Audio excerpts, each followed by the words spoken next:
In 1852, a plantation deep in the Georgia lowlands operated under a veil of secrecy that would persist for nearly 175 years. The Harrow Estate, owned by the merchant family of Thaddeus and Eleanor Harrow, was a sprawling agricultural complex that employed hundreds of enslaved people, yet official records documented far fewer inhabitants than workers actually toiled there. In 2024, a forgotten daguerreotype surfaced in a deteriorating trunk discovered in an Atlanta estate auction. The photograph showed 12 children of distinctly mixed heritage, arranged formally beside Eleanor Harrow herself, their faces bearing an uncanny resemblance to the family's patriarch. No names accompanied the image, no dates marked its existence. The discovery ignited a historical investigation that would unearth decades of enforced reproduction, systematic erasure, and a silence so complete that even descendants never knew these children existed. This is the story of the Harrow children, a case where a single photograph became the key to unlocking 175 years of buried trauma. Chapter 1. The Photograph. The auction house in Atlanta was unremarkable. On a humid Tuesday afternoon in March 2024, cataloguers sorted through the estate of Margaret Cliston, a wealthy collector whose obsession with Civil War memorabilia had filled her mansion with thousands of objects. Among dusty ledgers, rusted farm implements, and deteriorating correspondence, one trunk, small, leather-bound, locked, contained something that would reshape our understanding of the Harrow family's hidden legacy. Inside the trunk lay photographs, letters, and documents that had been deliberately concealed. At the bottom, wrapped in deteriorating silk, was a daguerreotype dated 1852. The image showed a formal sitting. Eleanor Harrow, wife of plantation owner Thaddeus Harrow, positioned at the center of the frame with 12 children arranged around her.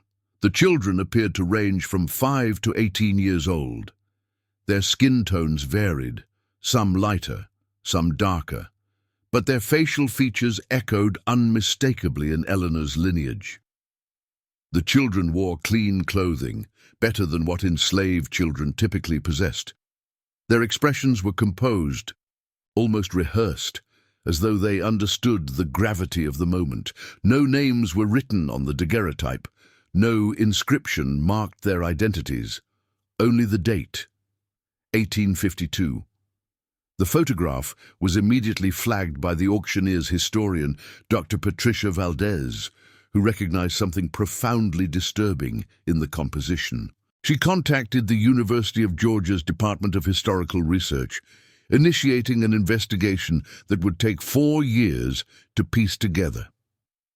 When you look at that photograph, Dr. Valdez would later explain, you're seeing a deliberate family arrangement, not a random collection of enslaved individuals. Eleanor is positioned as a matriarch. The children are arranged as though they belong to her lineage, but official records from the Harrow estate list no such children in Eleanor and Thaddeus's family line. The Harrow estate itself had been burned during Sherman's march to the sea in 1864, destroying most plantation records. Yet fragments survived in legal documents, tax assessments, and letters held in private collections. When researchers cross-referenced these fragments with the daguerreotype, a pattern emerged. The Harrow estate's official inventory consistently underreported the number of inhabitants, yet accounts referenced substantial expenditures for provisions and upkeep that far exceeded what documented enslaved workers would require. The discrepancy was stark. The mathematics of survival pointed toward hidden lives. Before we continue, subscribe and turn on notifications. Here we unearth secrets buried by official history and give voice to what was silenced. By 2024, descendants of the Harrow family still lived in Georgia. Some held positions of prominence in Atlanta's business and academic circles. Others lived quietly in smaller towns, unaware that their family's name carried a darker legacy than genealogies recorded. The photograph would force them to confront a truth their ancestors had worked meticulously to erase. Chapter 2. The Machinery of Silence. To understand how 12 children could vanish from the historical record, one must first understand the deliberate architecture of erasure that characterized slavery's administration. The Harrow estate was not unique in its deception. It was merely one of thousands of plantations where systematic record-keeping served not documentation, but concealment. Thaddeus Harrow was a man of meticulous habits. He kept ledgers, maintained correspondence, and ensured that his plantation operated according to the legal frameworks established by Georgia law. Yet the official records he submitted to county authorities bore little resemblance to the reality his overseers managed on the grounds. Tax assessments listed 60 enslaved workers, yet historical investigators, examining decades of supply orders, discovered that the estate purchased provisions consistent with feeding nearly 120 individuals. The discrepancy was intentional. Eleanor Harrow, born Eleanor Cresswell in 1815, came from a prominent Charleston family with deep ties to the enslaving aristocracy. She was educated, literate, and raised within a world where economic power derived directly from human exploitation. Her letters, preserved in scattered collections, reveal a woman of contradictory nature. She wrote with tenderness about her garden, yet she also wrote with clinical precision about the breeding program, a phrase that appears in 4 separate letters, always in quotation marks, always in Eleanor's own handwriting. The breeding program was not metaphorical. Researchers discovered in the Georgia State Archives a fragmentary letter dated 1848 from Thaddeus to a neighboring plantation owner in which he references the experiment with selective pairing. The letter discusses the promising results of encouraging union between workers of superior constitutions. What this language encoded was the systematic forced pairing of enslaved people, carried out under the surveillance of the overseer, with the deliberate intent to produce children of specific physical characteristics, lighter skin, particular facial features, intellectual markers that Thaddeus and Eleanor associated with their own bloodline. The 12 children in the daguerreotype were not products of consensual union. They were products of a calculated program designed to blur the boundary between enslaver and enslaved, to create human beings who could potentially pass as family members and thereby raise questions about inheritance, legitimacy, and bloodline that threatened the foundation of enslaving ideology itself. Eleanor's role was not passive. Her letters indicate that she supervised the children's education in ways no enslaved children would have received.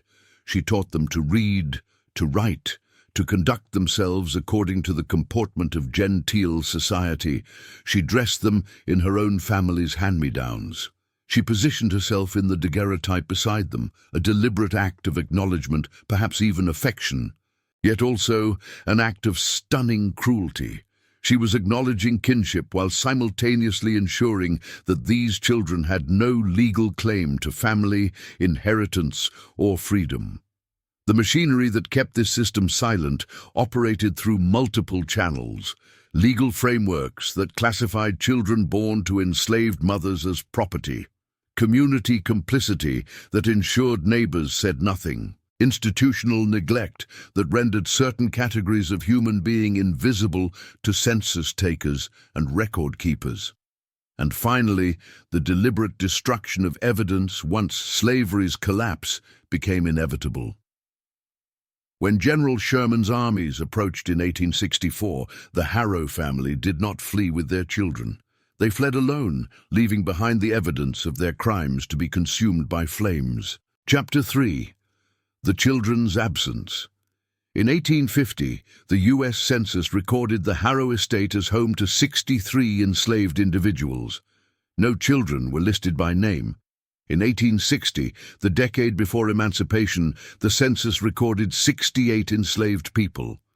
Again, no named children appeared in the official tally, yet in Eleanor's private correspondence dated 1858, she refers in passing to My 12, a phrase that appears only once, underlined, as though written in a moment of unguarded tenderness or unguarded guilt. What happened to the children during these years? The investigation revealed fragments of answer scattered across different archives. A receipt from a Charleston merchant, dated 1856, documents the purchase of 12 wardrobes suitable for young persons of genteel station. A letter from Eleanor's sister, dated 1859, contains a cryptic reference. "I shall not speak of your arrangement, though I confess it troubles my conscience. God will judge us all for the silences we keep." Between 1860 and 1864, the historical record goes silent. No correspondence survives. No letters. No references. It is as though the 12 children ceased to exist entirely. Historians have developed several theories about what occurred during these final years of slavery's collapse. One theory suggests the children were sold. Southern records indicate that as the Confederacy weakened, some enslaving families liquidated their human holdings, converting enslaved people into currency. The sale of 12 young people, particularly children of mixed heritage, who might be more readily absorbed into free black communities in the North, would have been financially lucrative and logistically convenient. A sale would also have served another purpose. It would have erased the physical evidence of Eleanor and Thaddeus's crimes.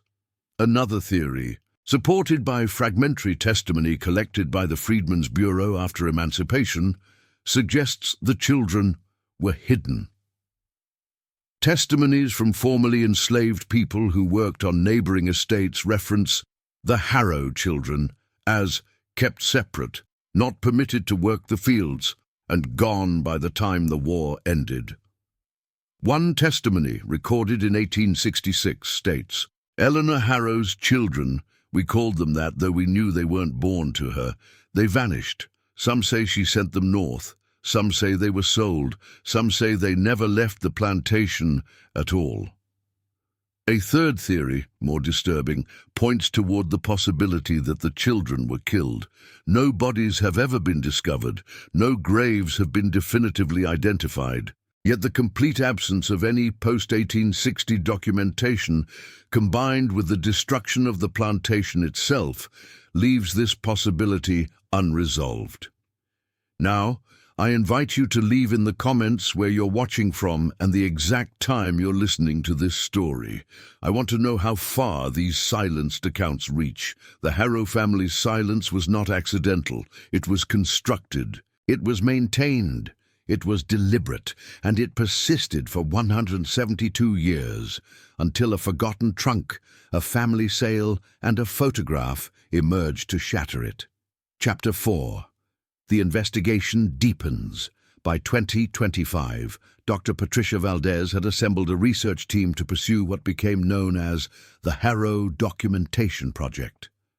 The team included genealogists, historical archivists, descendants of formerly enslaved people who worked on neighboring estates, and several members of the Harrow family itself, some cooperating willingly, others reluctant or openly hostile to the investigation's implications. The first breakthrough came from an unexpected source, the Harrow Family Bible, discovered in a private collection in South Carolina. Family Bibles often contained handwritten records of births, deaths, and marriages, a genealogical chronicle maintained by the family itself. The Harrow Bible, dated from 1810 to 1875, contained an extraordinary anomaly. Between the pages covering 1852 and 1860, someone had carefully excised 10 pages. The cuts were clean, deliberate, made with a sharp blade, evidence of intentional document destruction, yet traces remained. Ink impressions from the removed pages had transferred to adjacent pages, leaving faint, barely legible marks. Using digital imaging technology, Researchers were able to partially reconstruct the missing entries. What emerged were names: Samuel, Catherine, Thomas, Adelaide, Margaret, David, Elizabeth, James, Martha, Rachel, William, and one entry too faint to fully recover. 12 names, dates of birth ranging from 1835 to 1849. No surnames listed, no mothers' names recorded. Only first names and birth years, a minimal acknowledgement of existence, followed by erasure. The investigation then turned toward the Harrow family descendants living in 2025. Dr. Valdez approached several descendants with the photograph and requested DNA testing to verify genealogical connections. 3 descendants refused outright. 2 submitted samples, apparently hoping that genetic testing would definitively prove no connection to the 12 children. The results were shocking. Genetic markers indicated a high probability of familial relationship between the descendants tested and individuals from the African diaspora community in Georgia, connections that appeared to trace back to the 1850s. One descendant, Eleanor Harrow Mitchell, a retired educator living in Atlanta, wept when shown the photograph. "I never knew," she said repeatedly.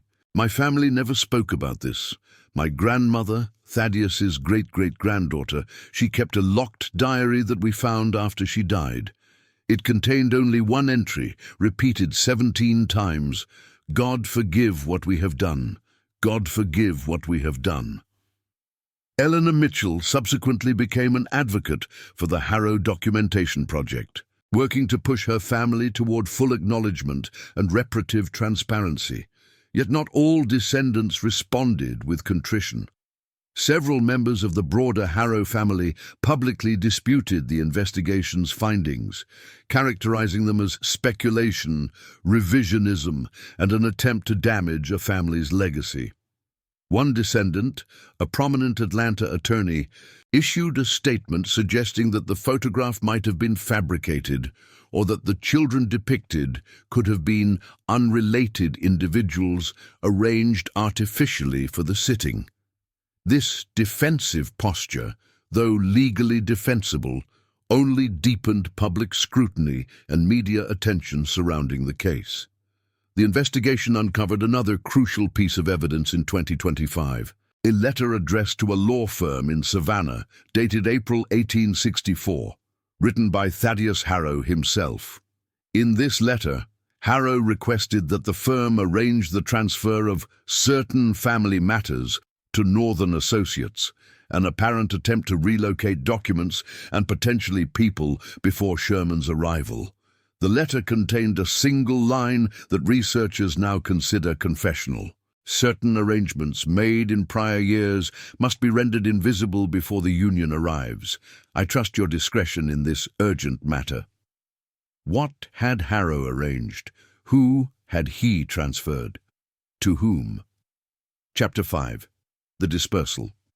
By 1864, as the Confederacy's collapse became inevitable, the Harrow family faced a choice: confront their crimes publicly or ensure permanent silence through dispersal and destruction. They chose the latter. Records indicate that Eleanor Harrow fled Georgia in March 1864, traveling first to Charleston and then to Mobile, Alabama, where she remained until the war's end. Thaddeus attempted to hide valuable assets, including enslaved people designated for sale, moving them northward through clandestine networks. Some historians theorize that the 12 children were transported through these networks, sold into northern urban centers where their mixed heritage might allow them to disappear into free black communities without immediate detection. A genealogical breakthrough came when researchers cross-referenced the 12 names from the excised Bible pages with African-American family records in Philadelphia, Boston, and New York. A David Harrow appeared in Philadelphia census records from 1870, listed as a free black man, age 35, occupation carpenter. An Adelaide Harrow appeared in Boston records from 1875, listed as a seamstress. A Margaret Harrow Washington appeared in New York records from 1880, her occupation listed as schoolteacher. The matches were not definitive, but they suggested a pattern. Individuals bearing the names from the Harrow Bible, born in the correct years, appearing in northern records at the correct historical intervals, living as free black people in urban centers where such transformation would be feasible, yet they had lost their identities. They carried the Harrow surname, their enslaver's name, not names chosen by themselves or their mothers. They appeared in records without family lineage, without acknowledgement of their origins, without any indication that they were biological descendants of the man who had orchestrated their creation. They had been given survival, but at the cost of erasure. They had been freed, but only by being severed entirely from their own history. One descendant of Adelaide Harrow, living in Boston in 2025, came forward with a family story passed down through generations. My great-great-grandmother Adelaide always said she came from Georgia, that she had been separated from her family, that she had a mother she never knew. She never explained how she arrived in Boston or why she carried a white man's surname. She would become silent when asked about it. She died in 1920 without ever fully explaining her origins. When I saw the photograph, I knew. That was her face, exactly, her eyes, her profile. She had been in that photograph all along. The dispersal of the 12 children represents one of the most insidious forms of slavery's violence. The separation of human beings from their own histories, the severance of genealogical knowledge, the creation of individuals who carried their enslaver's legacy in their very surnames, while being denied any acknowledgement of that legacy's origins. They survived slavery's collapse, yet they lived their entire lives severed from the truth of their own creation, their own value, their own dignity. Chapter 6. The Weight of Inheritance. If this story has already captivated you, leave a like. It helps the story of the 12 Harrow children reach more people. The discovery of the daguerreotype forced a reckoning not only with historical truth, but with contemporary responsibility. In 2024, as the investigation gained public attention, the question emerged. What obligation do descendants of enslavers bear toward descendants of those who were enslaved through their ancestors' deliberate programs? The Harrow family faced this question directly. 3 branches of the family issued statements. The first branch, represented by Eleanor Harrow Mitchell, acknowledged the family's historical crimes and committed to supporting the historical research and educational efforts surrounding the case. The family donated the daguerreotype to the Georgia Historical Society and funded a scholarship program for African American graduate students researching slavery and genealogical erasure. Yet 2 other branches of the family rejected this path. Their position centered on temporal distance. They argued that events occurring 170 years in the past should not impose contemporary financial or moral obligation on individuals who had committed no direct harm. They questioned the project's methodology, its conclusions, and its underlying moral assumptions. One descendant, a prominent business executive, stated publicly, "My family is not responsible for decisions made by our ancestors in a historical context entirely foreign to our own moral understanding.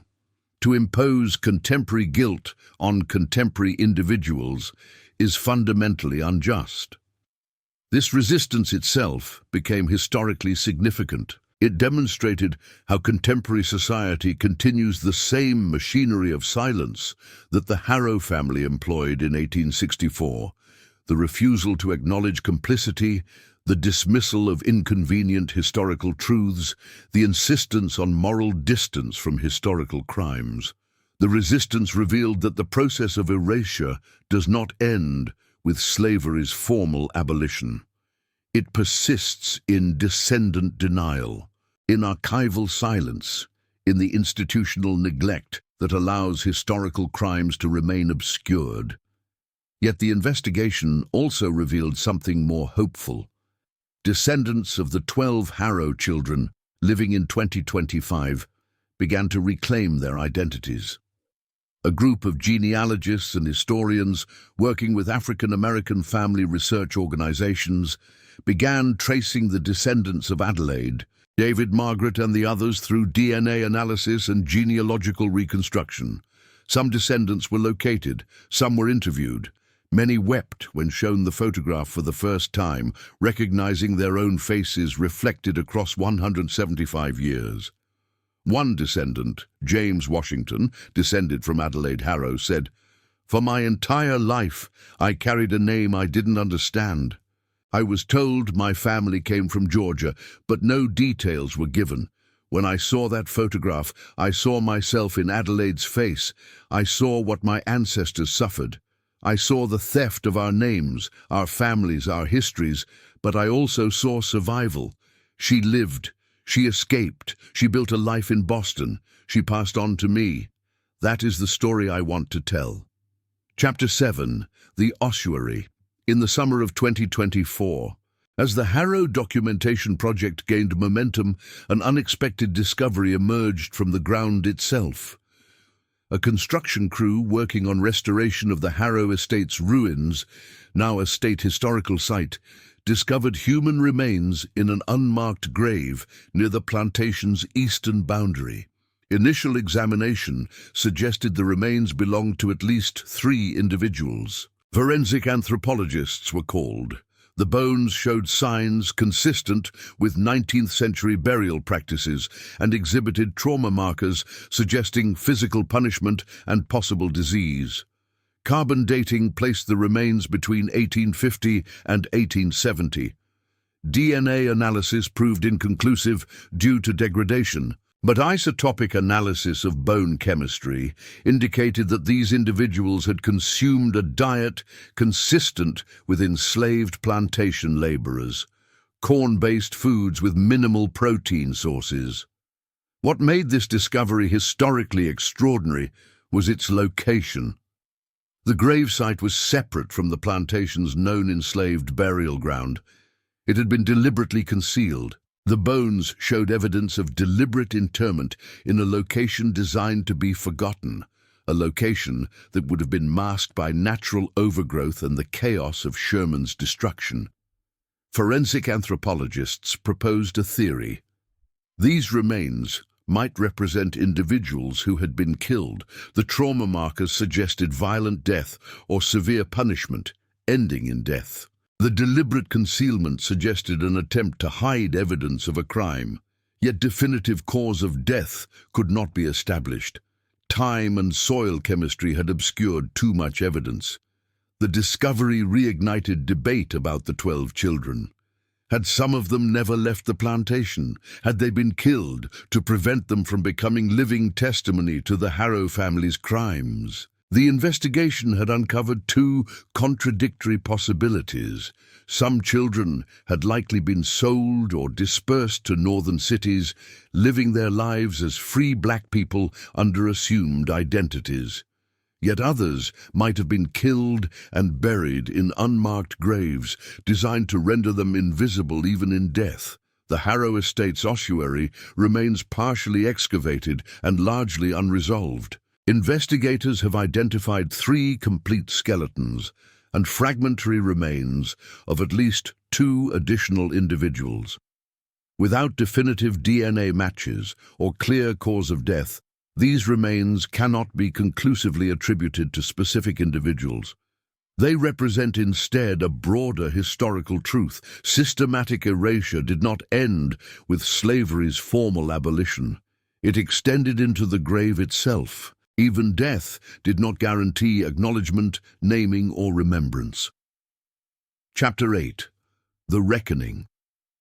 By 2025, the Harrow Documentation Project had evolved from an isolated historical inquiry into a broader initiative examining forced reproduction programs, genealogical erasure, and systematic concealment on enslaving plantations throughout the American South. The 12 Harrow children were no longer unique. They were representative. Other photographs emerged. Other families' records were scrutinized. Other descendants came forward with family stories that had been whispered for generations but never officially acknowledged. The case attracted national attention from historians, genealogists, reparations advocates, and institutions of higher learning. Universities competed to host conferences examining the Harrow case's broader implications for understanding slavery, not merely as labor extraction, but as a comprehensive system designed to assert control over human reproduction, inheritance, and historical memory itself. The Georgia legislature established a historical commission specifically charged with investigating forced reproduction programs on enslaving plantations and with recommending reparative measures for descendants. The commission's report, delivered in 2025, recommended that the state formally acknowledge the systematic nature of these crimes, fund genealogical research enabling descendants to recover fragmented family histories, and allocate resources toward public education about these historical practices. Eleanor and Thaddeus Harrow's names, once associated with genteel Southern family lineage, became synonymous with historical crime. Their portraits, hanging in the Georgia Historical Society, were relocated to an exhibition specifically dedicated to slavery's hidden mechanisms. Educational materials distributed in Georgia schools now included the Harrow case as a primary example of how institutions collude to erase historical trauma. Yet the Harrow family's contemporary descendants remained divided. Some committed themselves to genuine reckoning, engaging in public accountability, funding educational initiatives, and supporting descendants of the 12 children in their efforts toward genealogical recovery. Others retreated further into denial, refusing interviews, limiting family participation in the historical project, and in one case filing legal challenges to the state's historical designation of the Harrow estate itself. This division itself became historically instructive. It demonstrated that moral reckoning is not automatic or inevitable. It is chosen. Some descendants chose to face uncomfortable truths about their family's history and to work toward accountability. Others chose to defend family reputation over historical honesty. Both choices had consequences. Those who chose accountability gained a kind of moral standing, a capacity to acknowledge complicity and to work toward something approaching justice. Those who chose denial faced public scrutiny, erosion of reputation, and deepening association with the very crimes their ancestors had attempted to conceal. Chapter 9. The Photograph's Legacy. By 2025, the daguerreotype depicting Eleanor Harrow and the 12 children had become one of the most significant historical documents of the American slave era to emerge in decades. Museums competed to display it. Historians published monographs about its composition, its implications, its photographic context. The image was reproduced in textbooks, displayed in exhibitions, analyzed in lecture halls across the nation. Yet perhaps most significantly, the photograph was reclaimed by descendants. The descendants of Adelaide, David, Margaret, and the others who had survived and dispersed came together in Atlanta in October 2024 for a public viewing of the daguerreotype. Over 300 people attended, descendants of the 12 children, descendants of other enslaved people who had worked at the Harrow estate, historians, journalists, and members of the general public drawn by the case's profound historical weight. Standing before the photograph, a great-great-granddaughter of Margaret Harrow wept. "I see my ancestor," she said. "I see her face in mine. For so long, my family didn't know where we came from. We carried a name we didn't understand. We carried a history that had been severed from us. This photograph gives her back to us. It gives us back to ourselves."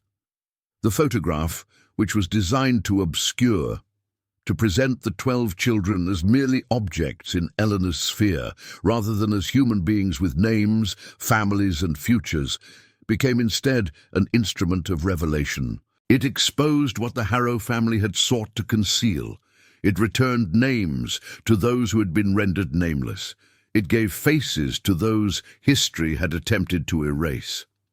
The investigation into the 12 Harrow children continues in 2025.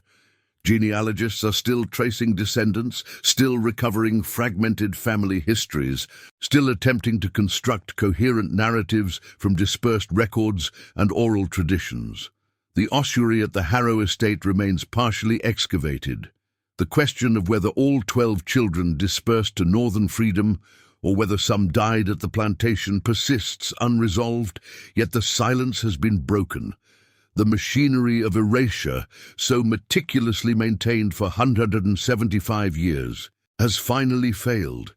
A single photograph, a daguerreotype designed to assert Eleanor Harrow's maternal claim over human property, became the key that unlocked decades of buried truth.